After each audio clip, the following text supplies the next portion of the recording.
ओम शांति। आपका प्रश्न है, सृष्टि चक्र कैसे रिपीट होता है ये जानना है। उत्तर है, ये सृष्टि चक्र का अर्थ तो हम 7 दिन का जब शिविर करते हैं उसमें ही लेसन तो आ जाता है। ये सृष्टि बनती है 2 चीज़ों से, वास्तव में तो कहो तो 3 एनर्जी से, जिसको आज साइंस ने भी ढूंढा है, इलेक्ट्रॉन, प्रोटॉन और न्यूट्रॉन। यही ईड़ा, पिंगला और सुषुम्ना नाड़ी है। और ये सारी बातें सूक्ष्म शरीर, स्थूल शरीर और कारण शरीर, इसका मैंने बहुत सारी डिटेल में टॉपिक रखा है और 10 डायमेंशन का भी रखा है वेबिनार में। आप वो सुनो और समझो। ये सृष्टि चक्र में 3 चीज़ें हैं, एक भगवान की शक्ति, एक आत्मा की शक्ति और एक प्रकृति की शक्ति। ये 3 है तो दुनिया है। अगर 3 अलग है तो कोई भी काम नहीं कर सकता। तो जब ये सृष्टि भगवान ने बनाई तो ये तीनों एनर्जी को कैसे बैलेंस करना है, उस अनुसार दुनिया बनी। और फिर जब आत्मा इस शरीर में, प्रकृति का बनाया हुआ ये शरीर है, इसमें प्रवेश करती है तो जीवन शुरू होता है। और जब भी ये सृष्टि बनी तब पहली बार आत्मा ने सृष्टि पर आकर प्रकृति के साथ मिलकर जो जो किया वो सब एक ईथर तत्व है। ये ईथर तत्व आत्मा की शक्ति में भी आता है। मैंने 2-3 टॉपिक प्रश्न के उत्तर में भी बताया है। और ये सेमिनार जो चल रहे हैं, जो चाहोगे वो पाओगे, उसमें भी आता है कि ये ईथर तत्व एक ऐसा तत्व है जो कभी भी डिस्ट्रॉय नहीं होता। तो इस सृष्टि पर जो भी आत्माएं सोचती है, करती है, वो सब उसमें स्टोर होता है। और वो ईथर तत्व हमारे सूक्ष्म शरीर से जुड़ा है। और इसीलिए जैसे जो जो हम करते जाते हैं वो सब इसमें स्टोर है। इवन भगवान भी इस सृष्टि पर आते हैं तो भले उसने जन्म नहीं लिया, लेकिन उसने प्रकृति के 5 तत्व के प्रकृति का आधार लिया, तो वो भी उसने जो कुछ किया वो इस ईथर तत्व में स्टोर हो गया। अभी अंतिम समय जब ये सृष्टि पर आत्मा की शक्ति बिल्कुल समाप्त होने के लाइन पर पहुंची है, तब भगवान इस सृष्टि पर आकर फिर से कैसे मैन्युअली ये बैटरी चार्ज करनी है वो सिखाते हैं, जिससे हमारी आत्मा, जो मुख्य आत्माएं हैं, पहले जन्म की सृष्टि के चक्र की सत्युगी आत्मा, श्री कृष्ण के साथ आने वाली आत्माएं, वही बैरोमीटर है इस सृष्टि का। तो वो आत्माएं जब फिर से पुरुषार्थ कर संपूर्ण बनती है तो 10 डायमेंशन फिर से रिसेट हो जाता है। ये तीनों एनर्जी बैलेंस हो जाती है। आत्माएं आत्मा के असली स्वरूप में स्थित होकर, ना नेगेटिव एनर्जी है ना पॉजिटिव एनर्जी है, वो परमधाम जाएगी। जैसे ही फिर नया चक्र शुरू होगा, तब ये परमधाम से जब नीचे आएगी तो ये ईथर तत्व से में जो भी स्टोर है वो समय, स्थल और गुरुत्वाकर्षण के नियम अनुसार हमारे साथ जुड़ती जाएगी। तो ये कैसेट ऐसी है, पुराना बज रहा है, नया बन रहा है और पुराना डिस्ट्रॉय भी हो रहा है। ये 3 काम साथ में चल रहा है। तो ऐसे ये सृष्टि चक्र हर 5000 साल के बाद रिपीट होता रहता है।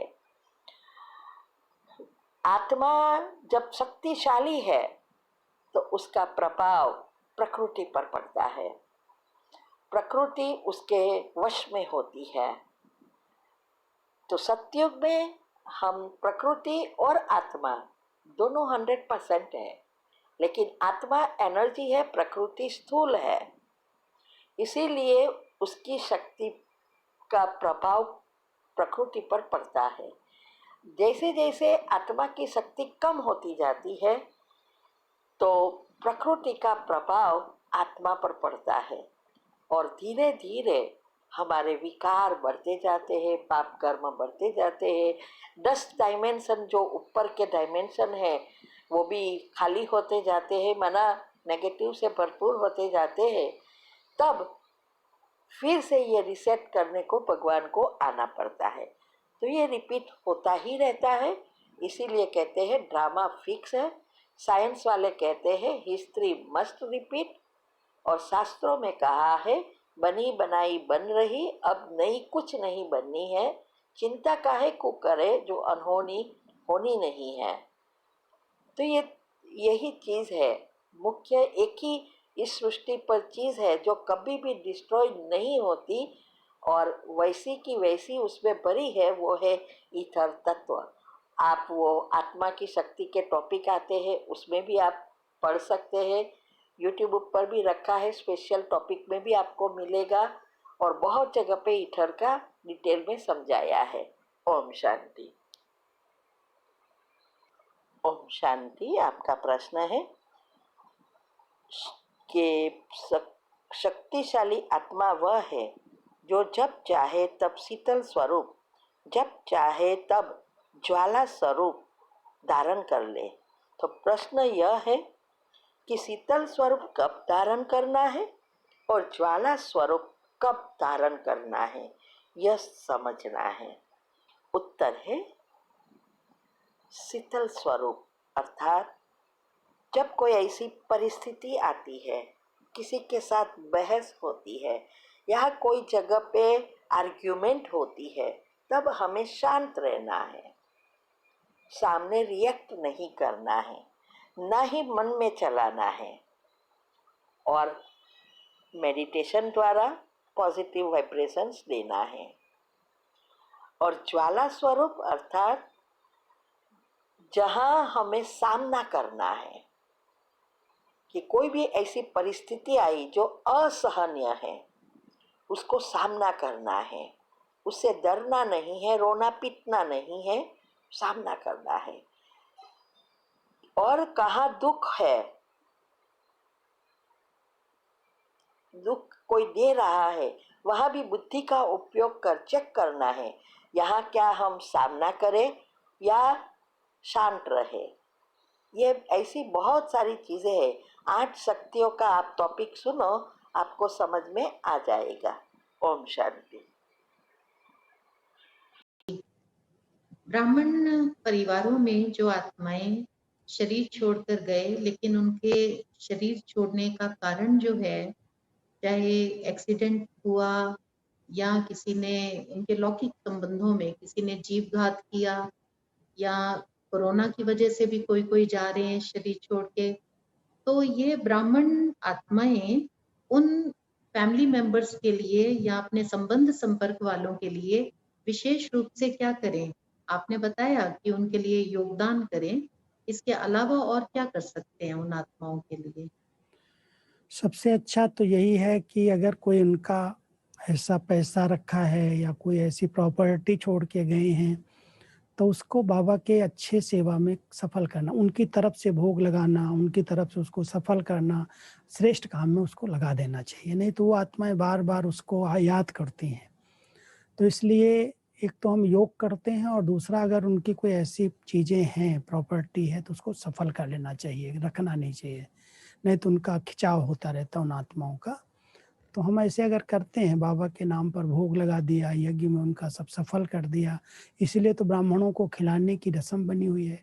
भक्ति मार्ग के अंदर क्या करते हैं, करनी घोर बाबा याद करता ना, ब्राह्मण होते हैं तो जिसने शरीर छोड़ा ना, उसको सब कुछ दान कर देते, उसका जो भी उसका सामान होता है दे देते हैं, ताकि वो आत्मा फिर से उन चीज़ों में आकर्षित न हो।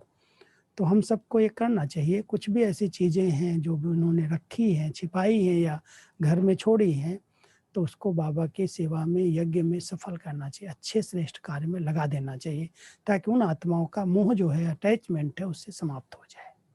और योग करो जिससे वो शुभ संकल्प से अच्छी सेवाएं कर सकें, जहाँ जाए वहाँ सुखी रहे। जी